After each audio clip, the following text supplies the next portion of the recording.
ኃጢአት ሞትን ካመጣ በኃጢአት የመጣው ሞት የሚርቀው ደግሞ በሕይወት ምግብ ነው። ከትንሣኤ በኋላ ግን እንጀራ ጌታችን ኢየሱስ ክርስቶስ የተመገበበት ምክንያት ለምንድን ነው ሲባል ትንሣኤውን ለማስረገጥ ነው።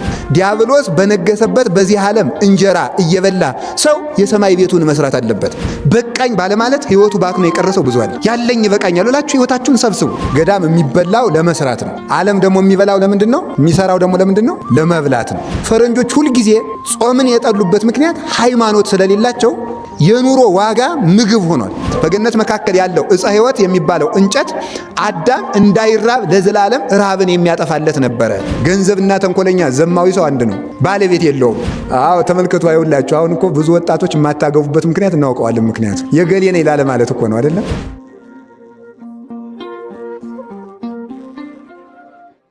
በስመ አብ ወወልድ ወመንፈስ ቅዱስ አህዱ አምላክ። የምትበላውን ስጧት በሚል ርዕስ እንማመራለን። ቀጥታ ይሄ ቃሉ ሲፈታ የምትበላውን እንዲሰጧት አዘዘ ነው የሚሆነው። ግን ለእኛ ለመያዝ እንዲመቸን አማርኛው መጽሐፍ ቅዱስም እንደዛ ነው የሚለው፣ የምትበላውን ስጧት ይላል። የማርቆስ ወንጌል ምዕራፍ 5 ቁጥር 43 ላይ እናገኘዋለን። እንግዲህ ሁላችሁም ስለ መብል ታውቃላችሁ አይደል? ያው ስለ መብል ታውቃላችሁ ብቻ ሳይሆን የምትኖሩም ለመብል ነው አይደለም?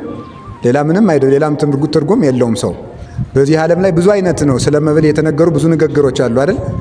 ለመስራት ብለው የሚበሉ የሚባሉ አሉ። ለመስራት ብለው የሚበሉ ሰዎች አሉ። ለመብላት ብለው የሚሰሩ ሰዎች አሉ። ደግሞ ለመብላት ብለው የሚበሉ ሰዎችም አሉ። እሱ እንግዲህ ለእናንተ የሶስቱን ትርጉም ትቸላቸዋለሁ። ቴሌቪዥን አይታችሁ ታውቃላችሁ አይደል? እኔም ከተማ ስሄድ በእንግድነት አያለው። የሆነ ጊዜ የምግብ አዘገጃጀት የሚያስተምሩ ሰዎችን አይቼ ነበር በቴሌቪዥን። እና ምግቡን አዘጋጅተው ሲጨርሱ ምን ያደርጋሉ? ይበላሉ። ምን ይቀምሳሉ? ኖረ በደንብ ነው የሚበሉት። አይቻውቃለሁ በእውነት ማለት ነው። እና አንድ ቀን አይቻቸው እስካሁን አጎራረሳቸው አይረሳኝም። አንድ ቀን ያየሁትና አንድ ጊዜ ጠቅለው ያሽሩበታል። እና እነዚህ ሰዎች በጣም ገረመኝና እኔ ይበላሉ። የሚበሉት ደግሞ ለምንድን ነው? አቤት ለመብላት ነው። የሚበሉት ለመብላት ነው ማለት ገብቷቸዋል። እንጀራ እየበሉ እንጀራ ያበስላሉ ማለት ነው። ይኸውላችሁ ይበላሉ። በልተው እያሳዩ ደግሞ ወሩን ለሚበሉት ደግሞ የሚከፈላቸው ደግሞ ምን ማድረግ ነው? እሱም በመብላት ነው። እየበሉ ለመብል ይኖራሉ ማለት ነው። ስለዚህ ሰው ደግሞ ያን እየተመለከተ እነሱ ደግሞ ያን እየበሉ እንጀራቸውን ያበስላሉ ማለት ነው። ሌላኛው ለመብላት ለመስራት የሚበሉ የሚባሉት መነኮሳት ናቸው። ለመስራት የሚበሉ የሚባሉት መነኮሳት ናቸው። በተለይ የገዳም አርድእት ማለት ናቸው። ገዳም የሚበላው ለመስራት ነው። ዓለም ደግሞ የሚበላው ለምንድን ነው? የሚሰራው ደግሞ ለምንድን ነው? ለመብላት ነው። ለመብላት ነው የሚሰራው እንጂ ለመስራት ነው የሚበላ። ውሸታቸውን ነው እውነት ማለት። አሁን አጠቃላይ ደሞዝ ቢባል ትምህርት ምን ተደመረ በቃ አንደኛ ዲግሪ፣ ሁለተኛ ዲግሪ፣ ሶስተኛ ዲግሪ፣ ፒኤችዲ፣ ፕሮፌሰር ወዘተርገ ሲደመር ሲቀነስ ውጤቱ ምንድን ነው? ሆድ ነው። ሌላ የለውም ማለት ነው። ምንም ማለት ተማረ በልቶ መሞት። በቃ በተለይ ሃይማኖት የሌለው ሰው በጣም ነው የሚያስደንቀኝ እኔ ማለት ነው። አሁን ፈረንጆቹ ሌላ ሀገር በሚሄዱበት ጊዜ አስቀድመው እሁድ ኢትዮጵያ የሚገባ ከሆነ ማክሰኞ የሚበላውን ቁርስና ምሳ አዞ ነው የሚመጣው ወደ ኢትዮጵያ ሲመጣ ማለት ነው። ምን መብላት እንዳለበት እና ፈረንጆች ሁልጊዜ ጾምን የጠሉበት ምክንያት ሃይማኖት ስለሌላቸው የኑሮ ዋጋ ምግብ ሆኗል። የኑሮ ዋጋ ምግብ፣ ልብስ። አሁን ታውቃላችሁ በየጊዜው ሰው በልብስ የማይረካበት ምክንያት ምን እንደሆነ ታውቃላችሁ? ሰው በልብስ የማይረካበት ምክንያት መኖር ማለት መብላትና መልበስ ነው ብሎ ስለሚያስብ ነው። መኖር ማለት መብላትና መልበስ። ሃይማኖት ያለው ሰው ግን በአንድ ልብስ በሁለት ልብስ ይረካል፣ ህሊናው ያርፍለታል። አሁን አያችሁ የሰው ልብስ ምን ያህል ጊዜ እንደተቀየረ ታውቃላችሁ? አሁን የሴቶች ልብስ ምን ያህል ጊዜ እንደተቀየረ። የሆነ ጊዜ ጥልፍ ቀሚስ ነበር፣ ከዛ ደግሞ ወጥ ቀሚስ መጣ። ወጥ ቀሚስ ሆኖ ሌላ ይሄ አሁን ከሚሰፋው የሚሰፋ ከላይ እስከታች። ከዛ ደግሞ ጉርድ ቀሚስ የሚባል መጣ። ከዛ ደግሞ ሱሪ የሚባል መጣ። ከዛ ደግሞ ሴቶችም በቃ ያው ከገበሬ ቁምጣ የማይሻል ቀሚስ ደግሞ አበጁ ማለት ነው። እንደዚያ ደግሞ እስከው እንደዚህ ያለበት ምክንያት ምንድን ነው? ሃይማኖት የሌለው ሰው የማረፊያ መጨረሻ የሚመስለው ልብስና ምንድን ነው? ሆድ። ልብስና ሆድ ነው። ሃይማኖት ላለው ሰው ግን እሱ መጨረሻ አይደለም። ለምንድን ነው መሰላችሁ እንደዚህ ብሎ የሚያስብበት ምክንያት? እንደዚህ ብሎ የሚያስብበት ምክንያት ሃይማኖት ከሌለ ትንሣኤ የለም። እና ሰዎች ምንድን ነው ልብስ በጣም በመለዋወጥና ምግብ በመለዋወጥ የሚደሰቱበት ምክንያት ሞትን መጨረሻ አድርገው ስለሚያስቡት ነው። ሞትን መጨረሻ አድርገው ስለሚያስቡት ከሞት በኋላ ህይወት ስለሌለ እንብላ የዛሬውን የሰማዩን ማን አየ? በቃ ነገ ስለምንሞት ዛሬ እንብላ እንጠጣ፣ ሆዳችን ይሙላ፣ ደረታችን ይቅላ ብለው ሆድን መመሪያ የሚያደርጉ ሰዎች ከሞት ባሻገር የሚያዩበት አይን የላቸውምና ሞት ለክርስቲያኖች መጨረሻ አይደለም። ለክርስቲያኖች ሃይማኖት ለሌላቸው ሰዎች ሞት መጨረሻቸው ሲሆን ሃይማኖት ባርገው ሲያስቡት ሃይማኖት ላላቸው ሰዎች ደግሞ ሞት ወደ እግዚአብሔር የሚኬድበት መንገድ ሆኗል ማለት ነው። ሞት የእግዚአብሔር መንገድ ነው። የሞትን ብልሃቱን የሚያውቅበት እግዚአብሔር ነው ተብሎም ይተረጎማል። ግን ሞት ወደ እግዚአብሔር መሄጃ መንገድ ነው። ሞት ለክርስቲያን መጨረሻ አይደለም። ስለዚህ ሁልጊዜ ከሞት ባሻገር ላለው ብዙ ህይወት፣ ከሞት ወዲህ ላለው ጥቂት ህይወት እየቀነስን ከሞት ባሻገር ላለው ብዙ ህይወት ስንኖር ክርስትና እውነትም ትክክለኛ መንፈሳዊ ንግድ መሆኑ በዚህ ይተረጎማል ማለት ነው። እና ይሄን እንግዲህ ተመልከቱ። ክርስቲያን ማለት በአጭር ቃል የክርስቲያን አኗኗሩ ግን ለመስራት የሚበላ ነው። ለመስራት የሚበላ ማለት ተመልከቱ፣ ይበላል። የሚበላው ደግሞ ለምንድን ማለት ነው? ለመስራት ነው። ለመስራት ምን ለመስራት?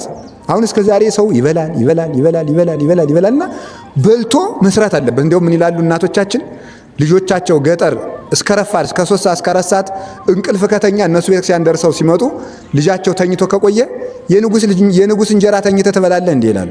ምክንያቱም የምትበላው ለመስራት ነው። ሰው በህይወቱ ብዙ አደራ ስላለበት ማለት ነው። ስለዚህ ሰው ወጥቶ ወርዶ ነው የሚበላው። ያንን የሚበላበት ምክንያት ደግሞ የሚገባውን ማከናወን እንዲችል ነው። ምን እንዲሰራ? የሰማይ ቤቱን። ሰው የምድር እንጀራ፣ ሙሴ የፈርዖንን እንጀራ እየበላ የከነዓን ቤቱን እንዳሰላና እንደሰራ ሰው ፈርዖን የተባለ ሰይጣን ነው እንደምታውቁት። ግብፅ የተባለ የዓለም ነው። ሙሴ በፈርዖን እንጀራ የአባቶችን ርስት በፈርዖን እንጀራ አድጎ ነው የአባቶችን ርስት ለሕዝቡ ያወረሰ። ምን ማለት ነው? ዲያብሎስ በነገሰበት በዚህ ዓለም እንጀራ እየበላ ሰው የሰማይ ቤቱን መስራት አለበት። ተመልከቱ፣ ዲያብሎስ በሚመለክበት በገንዘብ በሚገዛበት ዓለም ሰው የሰማይ የአባቱን የእግዚአብሔርን ርስት ይዋጃል ማለት ነው። የምድር እንጀራ በልቶ የሰማይ ቤት የሚሰራበት ጉልበት ነው። ስለዚህ መስራት መብላት ለመስራት ነው፣ መስራትም ለመብላት ነው። ማለት ነው መብላት ለመስራት ነው። የሰማይ ቤትን ለመስራት መስራት ለመብላት ነው።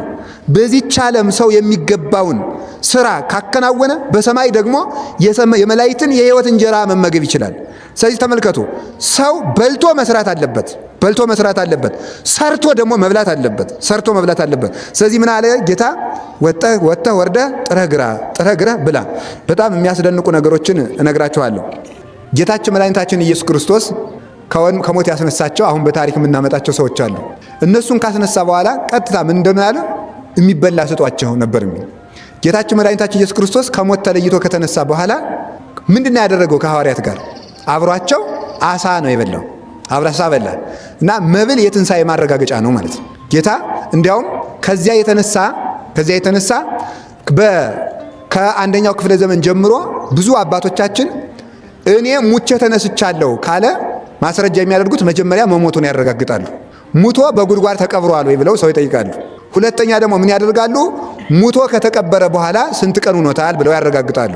ከዚያ መጨረሻ ላይ የሚያረጋግጡት ምንድነው? ብላ ነው።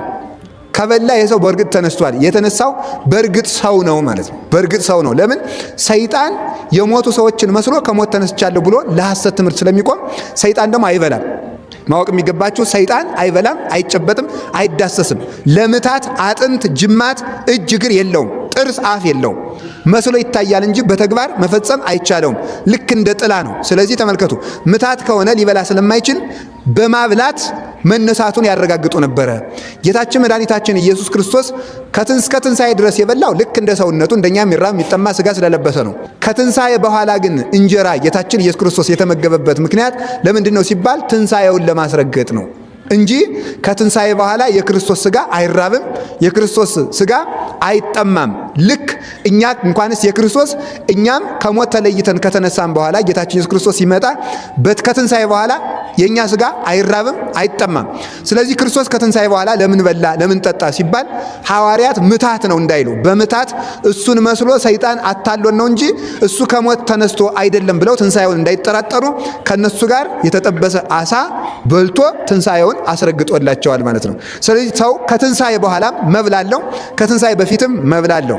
የሚበላው ምንድነው ካላችሁኝ ከትንሣኤ በኋላ የሕይወት እንጀራ ክርስቶስን ምግብ አድርጎ ምስጋናን እየተመገበ ይኖራል ማለት ነው። መብል በዚች ምድር ሲሰራልን አስቀድሞ የምንበላው ምንድን ነበረ?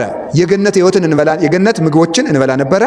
የገነት ምግብን ከበላን በኋላ ኃጢአት ባንሰራ ኑሮ መንግሥተ ሰማያት ውስጥ ስንገባ የገነት ፍሬዎችን አንበላም።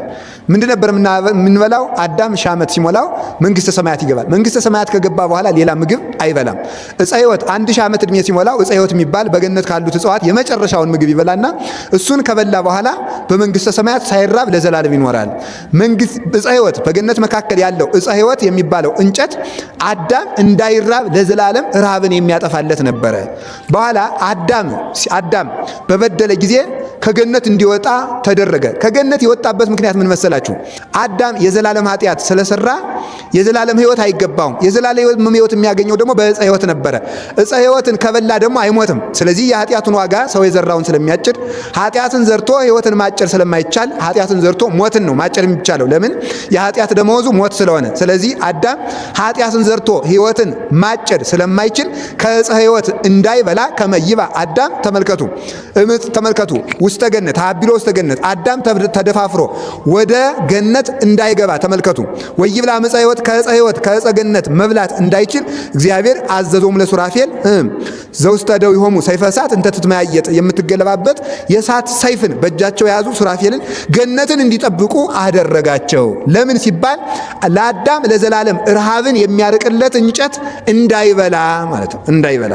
ስለዚህ የሰው ልጅ በምድር ላይ በገነትም ረሃብ አለ። በገነት የሚበላው ግን የገነት ፍሬዎችን ነበረ። ከዚያ በኋላ ግን ከ1000 ዓመት በኋላ ዕፀ ሕይወት የሚባለውን ሲበላ የዘላለም ረሃብ ይርቅለታል። በጣም የሚደንቀው ረሃብ የሚርቀው በመብል ነው፣ እንደምታውቁት ነው። የዘላለም ረሃብም የሚርቀው ደግሞ በምንድን ነው? በመብል ነው። ኃጢአት የሚያመጣው ሞትን ነው። ኃጢአት ሞትን ካመጣ በኃጢአት የመጣው ሞት የሚርቀው ደግሞ በሕይወት ምግብ ነው። እስከዚያው ድረስ ሰው ወጥቶ ወርዶ እንዲበላ እግዚአብሔር አዘዘው። ስለዚህ በረፍት ሆነ ገነትን እንድትበላ ካልወደደልህ በዚች ዓለም ወጥተህ ወርደህ ጥረህ ግረህ ብላ አለው እግዚአብሔር። ምን አለው? ብላ በሀፈ ገጽከ ወጥተህ ወርደህ ጥረህ ግረህ ብላ። ከገነት ያሉትን እጽዋት በመብላት ፈንታ ወጥቶ አዳም እንዲወጣ እንዲወርድ አደረገ። ያ ማለት እንቅፋት መጥቶ እሾህ ወግቶ ተራራ ወጥተ ቁልቁለት ወርደ ዝናብ ታግሰ ፀሐይ ሐሩር የሌሊት ቁር የቀን ሐሩር ታግሰ ከአራዊት ጋር ተናጥቀ ዝንጀሮ ጠብቀ ብላ ብሎ በሰው ልጅ ተፈረደበት። ከዚያ የተነሳ ሰው ሰርቶ እንዲበላ ከእግዚአብሔር የተሰጠ ትእዛዝ ነው። ልክ እንዳትስረቅ፣ ልክ እንዳትግደል፣ ልክ እንዳታመንዝር እንደዚህ ሁሉ የሰው ልጅ ለመጽደቅ ከሚጠብቃቸው ሕግጋት አንዱ ሰርተ ብላ ነው። ስለዚህ አለመስራት ድሃ ያደርጋል ብቻ ሳይሆን ያስኮንናል ማለት ነው። መስራት ደግሞ ምን ያደርጋል? ያጸድቃል። ልክ የእግዚአብሔር ትእዛዝ ስለሆነ። ለዚህ ነው ቅዱስ ጳውሎስም ተሰሎንቄ መልእክቱ ላይ ሲናገር ሊሰራ የማይወድ አይብላ ይላል። ሊሰራ የማይወድ ሰው አይብላ። መስራት ካልፈለገ መብላት የለበትም። የማይሰራ ምን አይበል አላለም። ይሁላችሁ እናንተ በደንብ አታዳምጡም ማለት ነው። የማይሰራ ይብላ ብሏል። አሁን ምንድን ነው ያለው? ሊሰራ የማይወድ ነው። ለምሳሌ ሕፃናት ይሰራሉ? የማይሰራ ይብላ ቢሆን ኖሮ ሕፃናት ጦማቸውን ሊሞቱ ነበር ማለት ነው። አይሰሩም። ግን ምንድን ነው ያለ? መስራት እየቻለ ሊሰራ የማይወድ ነው እንጂ ያለ የማይሰራ ካለ እጅጉ የተቆረጠ ሰው አይሰራም። ለነሱ አይብሉ። ስለዚህ አንተ አልሰራም አትበላም ብለን እንዲሁ እግዚአብሔር እኮ ምን አይነት ረቂቅና ደግሞ የቅዱስ ጳውሎስ ጥበቡና ርቀቱ አይደንቃችሁም? አሮጊቶችን ሁሉ እዚህ ተኝተህ እየዋልክ አትበላም እንዳንል ሽማግሌዎችን አናበላም። ተኝተህ እየዋልክ እኔ እዚህ ወዜን አፍስሼ ተንጠፍጥፌ ነግጄ ፀሐይ መቶኝ ብርድ መቶኝ እመጣለሁ ተኝተሽ ትበያለሽ አንተ ግንድ እያለ ሰው የታመመውን እንዳይሰድር ሊሰራ መስራት እየቻለ የማይሰራ ሰው አይብላ ነው እንጂ ያለ የማይሰራ አይብላ ግን አላለም። የማይሰራውማ እየሰራ ነው። በነገራችሁ ላይ መስራት የማይችል ሰው እንደሚሰራ ታውቃላችሁ? ጸሎት ያደርጋል። በአመፀኛው ገንዘባችሁ ወዳጅ አብጁበት ዋጁበት አለ። ለምን? እናንተ በሚፈርስ ገንዘባችሁ በሚፈርስ ቤታችሁ ብትቀበሏቸው በሰማይ የብርሃን ቤታቸው እንዲቀበሏችሁ በአመፀኛው ገንዘባችሁ ወዳጅ አብጁበት አለ። በአመፀኛው ገንዘባችሁ ወዳጅ አብጁበት። ተመልከቱ፣ ገንዘብን ለምን አመፀኛ አለው ቢሉ ያሳምጻልና ይላሉ አባቶቻችን። ያስመይናል ያስመካልና አለ። ገንዘብን በምን መስሎታል ጌታ? በቀበሮ። ቀበሮ ተመያኒ ነው ማለት ሸንጋይ ነው ይላሉ። ሸንጋይ ነው ማለት ቀበሮ አውቆ የተኛ መስሎ ዝርግት ብሎ ይተኛል ይላል ትርጓሜያችን። ተዘርግቶ ይተኛና አረፋውን በአፉ ይደፍቃል። ኋላም ወይስ ሙቷል ብለው እነ ፍየል እነ በግ በዚያ ሲመጡ እዚያ በኋላ ለቀም እያደረገ ይፈጃቸዋል። ሰይጣንም ያስመካል ያስመይናል ያሸነግላልና ብሎ ይናገራል።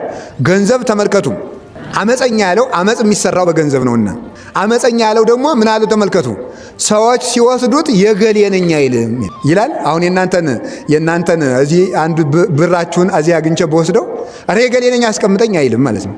አገኙት መልመድ ነው። ገንዘብና ተንኮለኛ ዘማዊ ሰው አንድ ነው፣ ባለቤት የለውም። ዝም ብሎ ወሰዱት መሄድ ነው ማለት ነው። ዘማዊ ሰውም ከወደቀበት መውደቅ ነው። የገሌ ነኝ አይልም።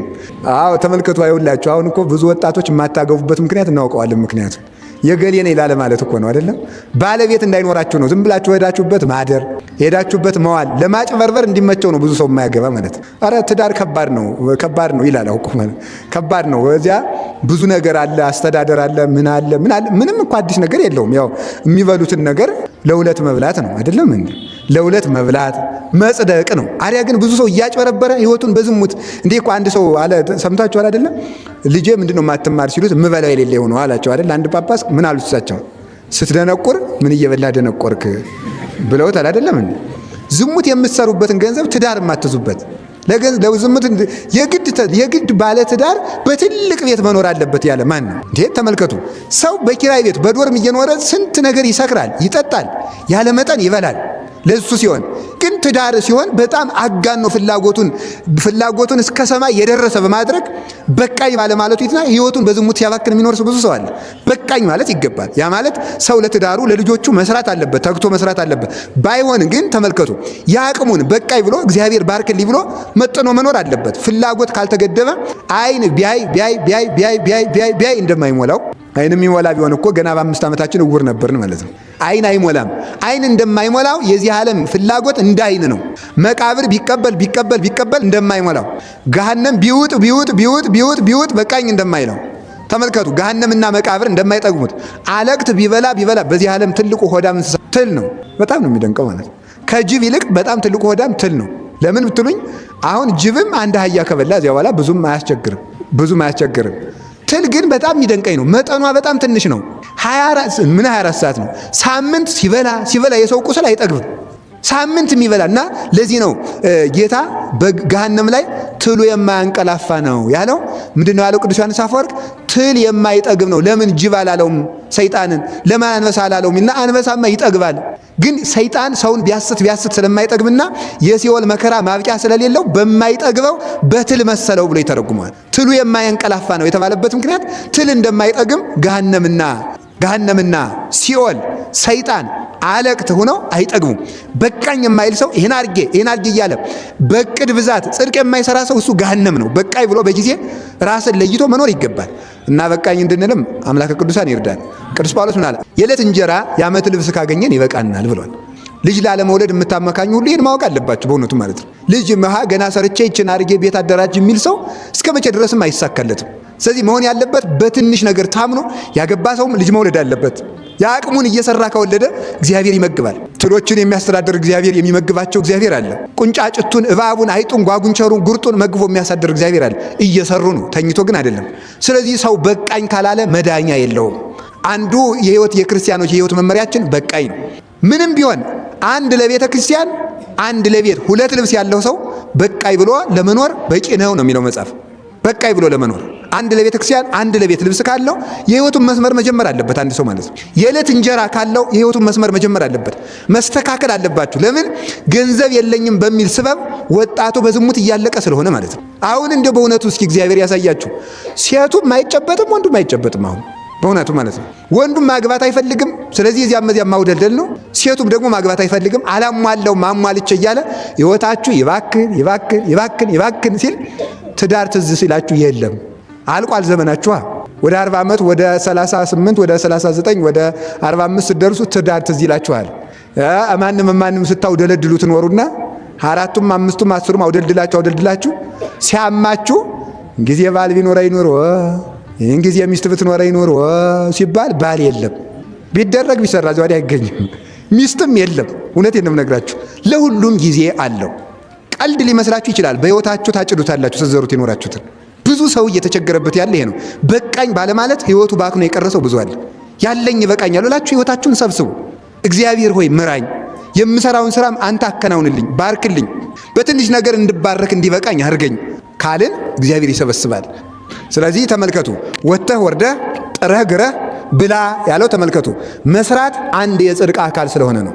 አንድ የጽድቅ አካል ካልሆነ ግን እግዚአብሔር ያውቃል እያሉ ዝም ብሎ እግዚአብሔር ያውቃል። ቅዱስ ሚካኤልን ምንድን ነው ያለው? ቅዱስ ሚካኤል አንድ ሰውዬ ቅዱስ ሚካኤል ያውቃል፣ ቅዱስ ሚካኤል የዕለት እንጀራ ስጠኝ፣ ቅዱስ ሚካኤል የዕለት እንጀራ ስጠኝ፣ ቅዱስ ሚካኤል የዕለት እንጀራ ስጠኝ እያለ ዝም ብሎ ድርሳኑ ሁል ጊዜ ይደግማል። አንድ ቀን ቅዱስ ሚካኤል መጥቶ ምን አለው? ወይ አትክልት የለ፣ ወይ በግ የለ፣ ወይ ዶሮ የለ፣ ምኑን ነው የምባርክልህ አለው። ምን ጀምረህ? ወይ አትጽፍ፣ ወይ አትደጉስ፣ ወይ አትማር፣ ምኑን ልባርክልህ? ምን ጀምረህ ምኑን ተጎልተህ እየዋልክ ምኑን ይባረክልሃል? ያለህን ነገር ይዘህ ጀምር። አሁን አንዲት ዶሮ ቢሆን ገዝቶ ቢሆን ያችን መጀመር እኮ ይገባል። የሰው ልጅ ማለት ትንሽ ነገር ይዞ እግዚአብሔርን ባርክልኝ